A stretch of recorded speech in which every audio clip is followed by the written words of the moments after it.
Now, even as we come to the end of the year 2020, there is a very big possibility that come 2021, we as a country, we are heading towards a referendum.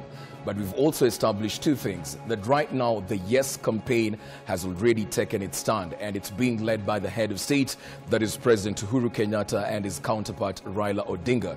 But on the other side, the No campaign seems not to have anybody to steer head this particular campaign. That is in the likelihood that we have a contested referendum, which from the look of things is where we are headed towards. Now, on that very same note, that brings us to the theme of tonight's explainer, which says the ghost of numbers. And we begin by asking one question. Does William Ruto have the numbers to win a referendum or an election if he goes against President Uhuru Kenyatta and Raila Odinga? Is he using Sanchu's Tower of Paradox by feigning strength when he is actually weak? Last week, when Ruto called a meeting of MPs, governors and senators at his current residence, it seemed like a show of strength. It was a warning shot that he has the numbers. But does he? Can he stop Uhuru and Raila?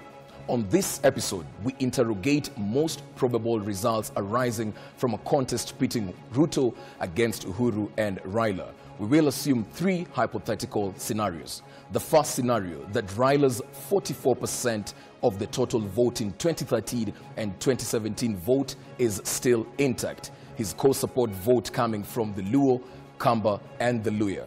Scenario 2, that Ruto has his Kalenjin constituency and 80% of the Gema intact.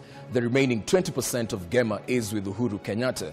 And 3, the number of registered voters remains constant. We have chosen Kalenjin and Gema communities because both formed Uhuru's and Ruto's co-support in 2013 and 2017, the same way the Luo, Luya and Kamba communities formed the Raila Kalonzo co-support in 2013 and 2017. Now, if Raila's 44% of the total national vote is intact, it means he only needs 6% to cross the 50% plus 1 mark. The total vote in the August 2017 election was 15,593,050 votes or thereabouts. 6% of 15,593,050 votes is 935,000 votes. Now, this is equivalent to 16% of the Gemas. This therefore simply means that Raila only needs 16% of Gema's 5.6 million votes to become the president. In fact, the direct translation of this is that Ruto can have 84% of Gema support and Kalenjin support and still not beat Odinga. Odinga has a head start, and basically Ruto will lose. The level of effort, therefore, needed by Uhuru and Raila is low compared to what Ruto requires. And this is because Ruto's core support of the Gema and Kalenjin can only manage 6.7 million votes at best.